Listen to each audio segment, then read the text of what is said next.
ఉన్నాను. I am saved by God. నేను దేవుని చేత రక్షింపబడిన వ్యక్తిని. I am born in the family of God. నేను దేవుని కుటుంబములో జన్మించిన బిడ్డను. So why should I worry? నేను ఎందుకని చింత పడాలి మరి? Some of you are worried, what about my children? What about my child? What about my clothes? మీలో కొంతమంది ఇప్పటికే నా బిడ్డ గురించి ఏం చేయాలి, నా పిల్లల గురించి ఏం చేయాలి, నా గుడ్డల గురించి ఏం చేయాలి, ఇదే చింత పట్టుకుంది. Hallelujah. Hallelujah. But if you know where we are, who we are, no worry at all. కానీ మనం ఎక్కడ ఉంచబడ్డామో, ఎవరి వారమై ఉన్నామో ఎరిగినట్లయితే చింత ఏ ఉండదు. Always rejoice. ఎల్లవేళలా సంతోషిస్తూనే ఉంటాం. But you will sit, you will say, no Lord, let me worry for some time. ఓ వద్దు ప్రభువా వద్దు, నన్ను కొంచెం సేపు చింత పడనివయ్యా అని అంటావు నువ్వు. Lord, I know you will take care of me, but I want to take care of myself for some time, Lord. నాయనా నీవు నా గురించిన జాగ్రత్త తీసుకుంటావు గానీ కొంత సమయం వరకు నాకు నేనే చింత పడనివయ్యా ఇలాగా. Oh, come on, keep thinking about you and worried and walk with a gloomy face. మరి అలాగా చింతపడడానికి రా, కూర్చో, ఇక వేలాడదీయబడిన ముఖంతో అలాగే నడుస్తూ పో. When we see many people face, I think their God is dead. నేను అనేక మంది ముఖాలు చూసినప్పుడు వాళ్ళ జీవితాల్లో దేవుడు చచ్చినాడేమో అని, Their God is dead. వాళ్ళ దేవుడు చచ్చాడేమో అనిపించినట్టుంటారు. Martin Luther was disappointed once. Martin Luther గారు ఒకసారి నిరుత్సాహపడ్డాడు. He worked very hard and he began the Reformation. మరి అతడు ఎంతో కష్టపడ్డాడు, పునర్నిర్మాణ స్థాపన చేయడానికి ఎంతో ప్రయాసపడ్డాడు. He had to face the Roman Catholic Church and all allegation people were after his life. మరి రోమన్ క్యాథలిక్ సంస్థ వారు వ్యతిరేకమయ్యారు. రోమన్ క్యాథలిక్ యొక్క ఆర్గనైజేషన్ సంస్థలను కూడా ఆయనకు వ్యతిరేకమయ్యాయి. ప్రజలు ఆయన చంపడానికే ప్రయత్నం చేశారు. Opposing and opposing and opposing, all opposition. He was tired. మరి వ్యతిరేక తర్వాత మరొక వ్యతిరేకత, ఇలాగా విరోధులు ఎక్కువైపోయి ఇక అలసి సొలసిపోయాడు. One day he thought, I'll not go out of his house.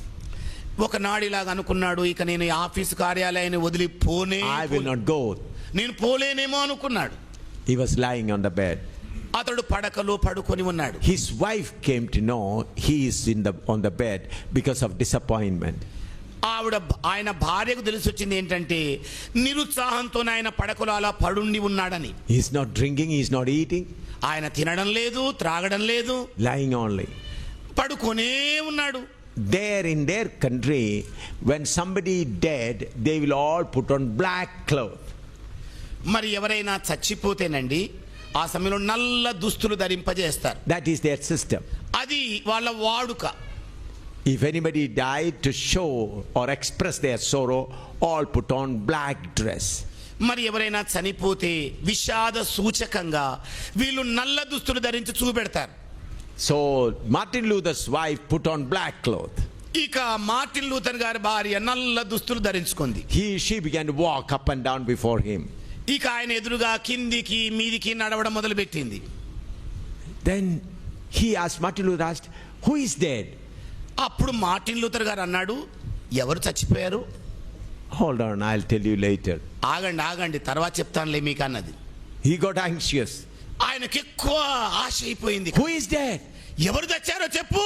Hold on, I'll tell you. ఉండండి చెప్తాను ఉండండి. Then he said, who is dead? చెప్పు ఎవరు చచ్చారు అని. God of Martin Luther is dead. ఆవిడ అన్నది నెమ్మదిగా, మార్టిన్ లూథర్ గారి దేవుడు చచ్చిపోయాడు అన్నది. Then he said, no అన్నాడు. లేదు అని అరిచేశాడు. ఇక he will never die. ఆయన ఏనాడు చనిపోడు. Then why are you lying here like this? మరి అలాంటప్పుడయ్యా ఎందుకు ఇక్కడ పడుకొని ఉన్నావు నువ్వు? Immediately he was revived. వెంటనే ఆయన తెలుసుకున్నాడు. ఇక he revived. అతడు వెంటనే మరి నూతన పరచబడ్డాడు. My God will never die. నా దేవుడే నాడు కూడా చనిపోడు. Many of your God is dead. మీలో అనేక మందికి మీ దేవుడు చచ్చిపోయినట్టుకున్నారు. My God is alive. నా దేవుడైతే సజీవుడై ఉన్నాడు. If your God is alive, worship him for a while. మీ దేవుడు గనక సజీవుడైతే కొంతసేపు ఆరాధించండి, Pray. ప్రార్థించండి. If your God is alive, worship Him for a while. మీ దేవుడు సజీవుడైతే కొన్ని నిమిషాలు ఆ ప్రభుని ఆరాధించండి.